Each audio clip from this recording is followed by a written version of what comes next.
Olá pessoal, tudo bem com vocês?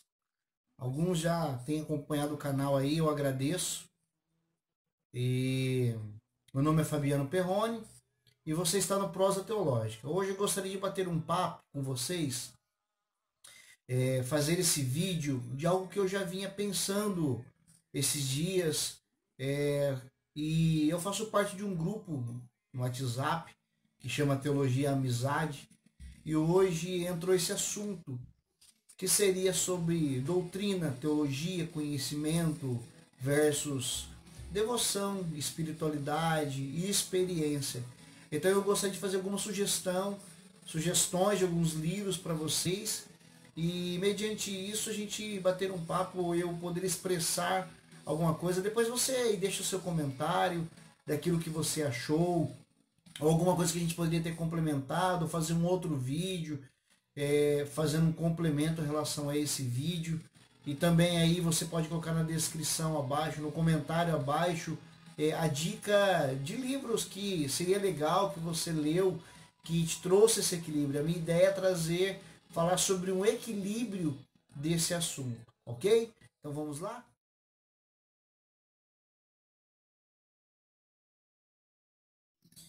Então, o que eu gostaria de trocar ideia com vocês hoje seria sobre nós buscarmos um equilíbrio na nossa vida cristã, na nossa vida, na questão do nosso pensar.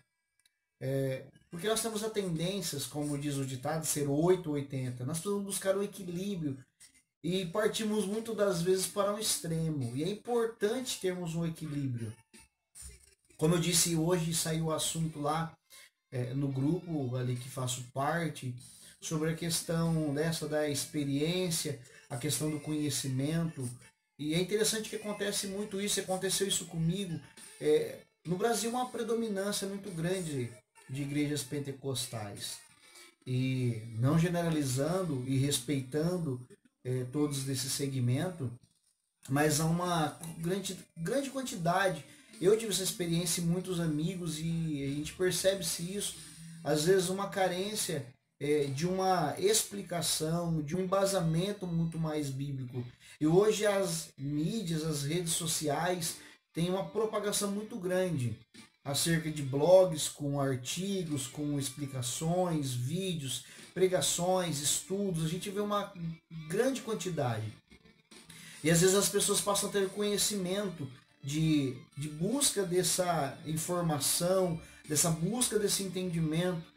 E a pessoa começa então a adquirir livros, ouvir muito mais palestras, às vezes entrar em alguns seminários online, presenciais, e acontece às vezes de ter uma vida de busca, de devoção, período de oração, de adoração, de busca a Deus, e depois acaba partindo para um outro extremo, deixando totalmente de lado a vida de oração, a vida de busca de um relacionamento com Deus, partindo tão somente para a busca do conhecimento, do intelecto, passa a se estudar muito mais teologia, filosofia. Então há esses extremos e nós precisamos ter o equilíbrio, porque o propósito da teologia, o propósito da busca do conhecimento é buscar termos um conhecimento para termos um relacionamento saudável com Deus, com o nosso Salvador, com o nosso Criador. Porque Deus é um Deus real, Deus é um Deus vivo, e Ele busca o relacionamento. O propósito da entrega de Cristo foi trazer a reconciliação, ou seja, duas pessoas que não estavam conversando, que não tinham mais relacionamento, elas vêm então agora, se reconciliam, passa a ter uma convivência, um diálogo, um relacionamento.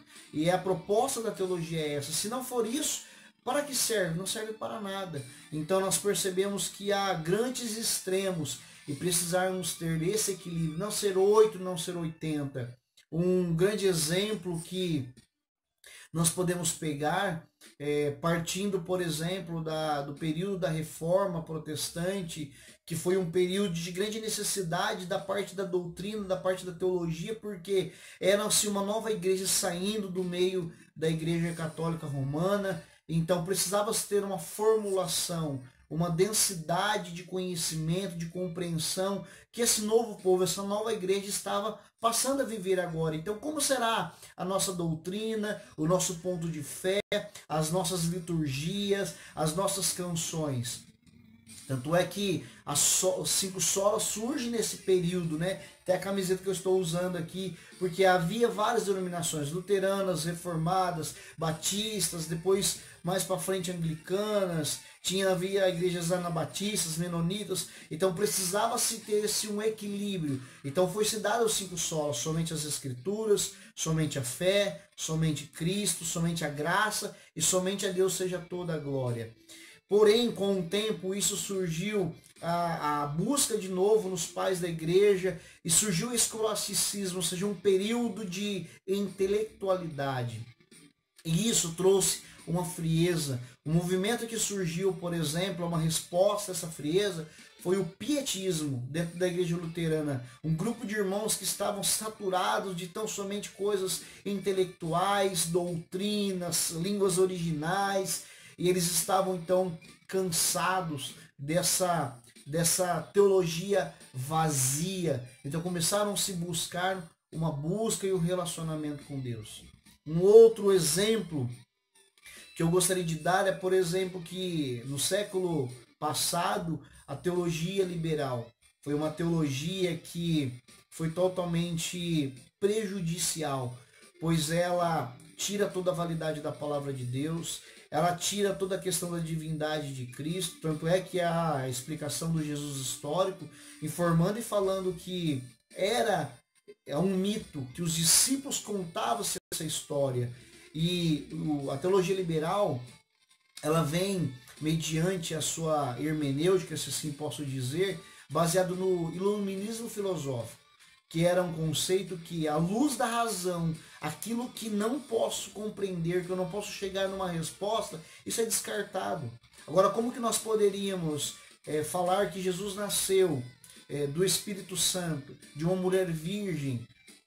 Como podemos dizer sobre ressurreição? Como podemos falar sobre a questão dos milagres de Jesus?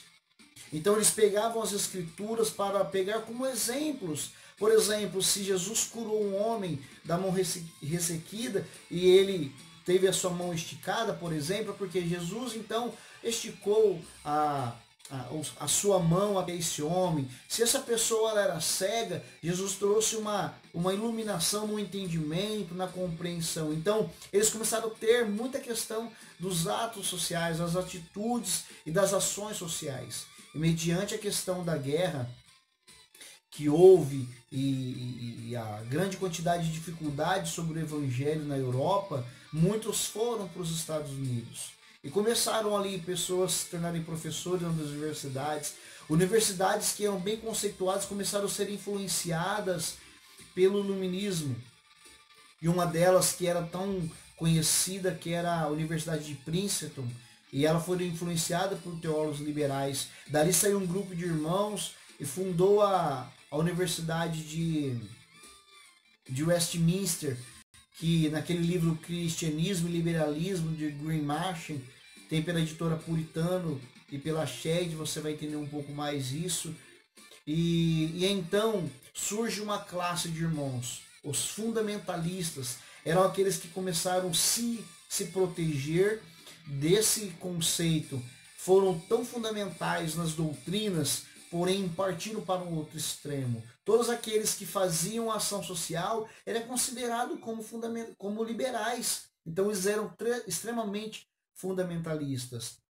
Muitos podem conhecer aí Francis Schaeffer, que Schaeffer por um tempo ele saiu, muitos anos depois, mas ele saiu desse grupo de irmãos que era algo sufocante. O próprio Filipenses vai citar também que ele e fazia parte de uma igreja fundamentalista e tanto outros. Então, ou seja, não tinha o seu trabalho social, eles não faziam trabalhos sociais porque todos que faziam eram considerados como liberais. Por quê? Pelo fato dos liberais fazerem ação social. Então nós precisamos buscar um equilíbrio. Nós precisamos buscar o equilíbrio. Por exemplo, eu acredito que na nossa realidade que nós vemos no conceito de Brasil, muitas pessoas, que foi o meu caso, como outros que eu escuto dizer, e aqui até que foi falado hoje aí no vídeo, no bate-papo ali no grupo, eram pessoas que tinham conhecimento e uma vivência das experiências espirituais, na busca, no meio do pentecostalismo, partiram-se para um outro lado. Para um outro lado da busca, do conhecimento, a questão do conhecimento de doutrinas, buscando leituras de teologias sistemáticas, pontos teológicos, e deixar o outro lado, a ponto de não validar tanta questão da experiência, mas nós precisamos buscar um equilíbrio. Então, mediante a isso, eu gostaria de passar para vocês, indicar alguns livros. Eu, por mim, eu falo que eu estava no extremo, depois eu parti para um outro extremo, e hoje eu procuro ter um pouco de equilíbrio. Nós precisamos ler variedade de coisas, nós precisamos ler variedade de autores, e assim você vai se encontrando, você vai encontrando o seu equilíbrio, e você vai então fundamentando os autores que você vai ter muito mais consentimento, um estreitamento de entendimento, de compreensão naquela linha que você segue. Lembrando que nós precisamos também pensar que a nossa teologia, na busca da nossa relação com Deus e relação com o nosso próximo, nós precisamos buscarmos também essa compreensão dentro do nosso contexto e da nossa vivência. Por exemplo, hoje nós vemos que a quantidade de informação sobre a teologia reformada é muito grande. Eu, particularmente, hoje, eu creio e sigo essa linha vertente da teologia reformada. Mas precisamos ter um equilíbrio. Como poderemos, por exemplo, vivermos lá no conceito da teologia reformada, dos reformadores do século XVI? Algumas coisas não condizem mais, mas precisamos ter a essência, a base, a fundamentação. Ok? Então eu vou deixar para vocês algumas sugestões. O primeiro livro que eu gostaria de deixar para vocês, que eu já li faz um tempo, foi esse livro, ó, Crer Também é Pensar, de John Stott. É fantástico.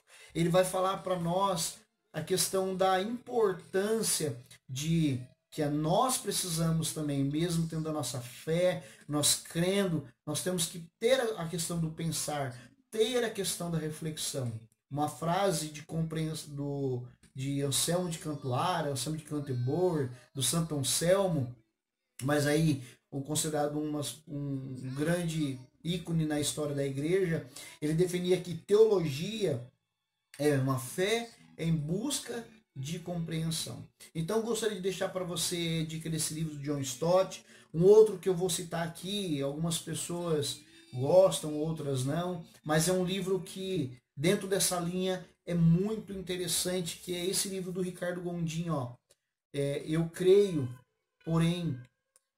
mas tenho dúvidas. Tem um capítulo aqui que é fantástico, chama O Deus Empático. Nesse capítulo, por exemplo, o Gondim ele vai falar sobre a construção de uma herança que nós temos dos deuses gregos. E esse deus grego era aquele deus da ira, aquele deus que está pronto para julgar, para sentenciar, mas ele vai falar que nós temos o nosso Deus não como um Deus empático, aquela empatia, mas tem a empatia, um Deus próximo, um Deus de relacionamento. Mas ele vai tratar sobre algumas coisas, é muito interessante. Porque se nós pensarmos numa fé que não tem dúvidas, numa fé que nós não temos nada a duvidarmos, isso é uma fé cega, porque nós estamos em construção de compreensão, de entendimento, passamos por situações e buscamos resposta mediante a isso. Como se tem um exemplo aí do próprio Francis Schaeffer, que teve uma crise num período da sua vida. Ele escreveu depois A Verdadeira Espiritualidade, mas existem muitas pessoas que passaram por isso e buscaram a base de a sua compreensão e do seu entendimento. E pensando em tantas coisas, por exemplo, eu gostaria de indicar para vocês esse livro, Maravilhosa Bíblia, de Eugene Peterson. Nesse livro, ele vai falar sobre a questão do estudar a palavra de Deus. Temos que pensar que é óbvio que a ferramenta principal da teologia é as Escrituras, porque a teologia, ela parte do princípio de estudar, né? Ou seja, melhor dizendo, é estudo sobre Deus, sobre as coisas de Deus, e a Bíblia Sagrada, ela parte do princípio que Ela não quer provar a essência de Deus, mas ela vai mostrar um Deus que busca relacionamento, o plano da salvação, aqueles que são salvos pelo Senhor, como que Deus espera e como será o final de tudo isso. Mas não tenha a Bíblia apenas como uma ferramenta de estudo da teologia, mas tem ela também como devoção. Ele vai falar, por exemplo, nesse livro sobre a questão de você ler, de você estar ali imaginando aquele momento, aquela cena, como você viria Jesus, por exemplo, o cego de Bartimeu clamando, Senhor, tem misericórdia de mim. Ele vai falar sobre isso, ele vai falar sobre o leite divino, sobre meditação na palavra de Deus. Então não tenha a palavra de Deus somente como uma leitura de uma ferramenta de conhecimento, mas entenda que é o Senhor falando com você, entenda que a palavra de Deus ela é refrigério para a sua alma. E é interessante que tem outros livros aqui que eu não lembro onde que eu coloquei. Lembrei, por exemplo, não pense somente na busca de conhecimento de uma maneira estruturada, sistemática, mas leia de tudo, leia muitas coisas. Esse livro, por exemplo, A Pedagogia, na obra de C.S. Lewis, é interessantíssimo. E nós temos que pensar, lermos de uma maneira com ficção, que trazem verdade. C.S. Lewis é um grande autor para isso, e eu gosto desse livro que é muito interessante, ó, A Carta do Diabo a Seu Aprendiz. Nesse aqui, foram artigos que foram sendo publicados, depois foram feitos a base desse livro. Era como fosse o diabo tio e o diabo sobrinho, e o tio ia ensinando o sobrinho como agir, como influenciar, como direcionar, e ele vai mostrando, e assim Lewis, alguns dizem Lewis, alguns dizem Lois, vai mostrando a maneira como que é o trabalhar do diabo, de uma forma, de uma ficção, de uma forma que ele vai mostrando verdades, mas sem às vezes aquele peso, aquela compreensão que você fica analisando tal, de uma forma bem sistemática e teológica. Hoje também, por exemplo, nós vemos que a questão da apologética é uma questão que muitas vezes as pessoas vão totalmente armadas ali para estar vendo aquele debate, aquela situação toda bem ferrenha, então as pessoas vão armadas, preparadas. Mas eu gostaria de indicar um livro para você que eu li recentemente, que é muito bom, que é esse livro, Gentileza que Cativa, de Dallas Willard. Ele já havia falecido antes de publicar esse livro, a filha dele que tomou conta da publicação, mas ele vai falar sobre uma apologética que parte do princípio com amor, que parte do princípio do diálogo, que parte do princípio do relacionamento. Então, tentar caminhar por uma apologética, mostrando as verdades do Evangelho, mas com amor. Que era aquilo que Jesus faria, era aquilo que Cristo esperava assim dos seus discípulos. Então, gostaria de te deixar a dica para você desse livro.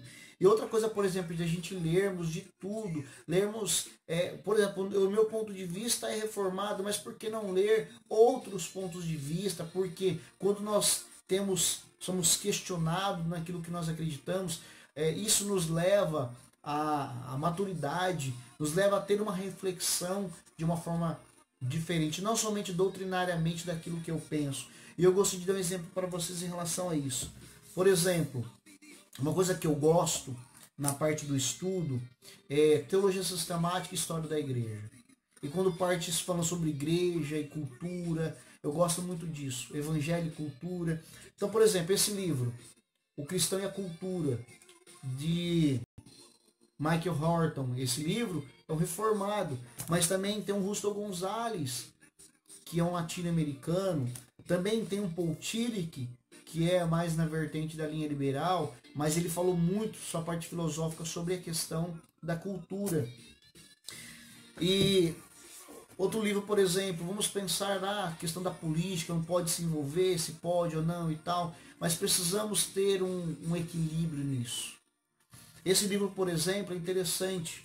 A Maravilhosa Graça na Vida de Wilberforce. O Wilberforce teve toda a sua vida voltada no meio político. Mas ele trabalhava de uma maneira que o Piper vai dizer nesse livro que ele pensava assim, que um homem escravizar outro, isso era uma ofensa a Deus, isso era algo pecaminoso. Então ele pensava trabalhar no meio político, trabalhou no meio político, mas visando a glória de Deus, visando aquilo que era justo, aquilo que era correto, mas dentro de um equilíbrio. E por fim, por último, eu gostaria de indicar esse livro que eu comprei, chegou recentemente, mas porém eu não li ainda, que é esse livro Ortodoxia Integral de Pedro Dulce, do Pedro Dulce. Ele vai falar sobre a ortodoxia integral, bem nisso, esse ponto, a busca do conhecimento, mas a busca da missão da igreja. Fala-se sobre missão integral, por exemplo, maneira, tal, tudo mais. Porque nós não podemos ler, buscarmos entender, e talvez isso é algo gritante de uma maneira de uma igreja que talvez esteja tão voltada para a busca do conhecimento doutrinário, mas não parte do princípio de uma igreja que vá adiante, que chega diante da sociedade. Então esse livro vai falar sobre nós termos esse equilíbrio. O Calvinismo de Abraham Kuyper é um livro também que vai falar sobre essa questão do neocalvinismo holandês, da proposta de uma igreja presente na sociedade, influenciando a sociedade, mostrando os princípios, as verdades e os valores de Deus. Então, eu termino esse vídeo dizendo, busque um equilíbrio, não seja extremamente de um lado, somente na busca do conhecimento, na busca da doutrina. Sim, devemos buscar, precisamos ter esse embasamento para termos um relacionamento e atitudes saudáveis, mas não devemos nos fechar a ponto que nós vemos às vezes tantos debates, duelos, até mesmo dessa parte extrema, fundamentalista, mas precisamos ter um equilíbrio e também pensarmos na nossa vida de devoção, de oração, de busca, de relacionamento com o Senhor. O John Edwards é um grande exemplo de alguém que era realmente reformado, baseado nas doutrinas, e tinha esse lado, tanto é que ele escreve Afeições Religiosas, que foi ali considerado um grande avivalista no seu tempo. Tá ok? Então eu termino meu vídeo dizendo, busque isso, equilíbrio, leia os dois lados, tenta entender os dois lados e busque um equilíbrio para a sua vida. Ok? E como eu sempre termino dizendo aí, se você gostou, deixe aí o seu comentário, que possa ser complementar para alguma coisa, que você ache bacana, complementar, indicação de algum livro que você aprendeu, que te ajudou a ter um equilíbrio aí na sua vida. E se você gostou, deixe o seu joia, compartilhe esse vídeo, incentive outros a se inscreverem no canal, sempre que nós estivermos publicando um vídeo novo, né? Não esqueça de acionar o sininho, que quando nós publicarmos um vídeo novo, postarmos um vídeo novo, aí possa estar recebendo e acompanhando. Tá ok? Um grande abraço e até a próxima.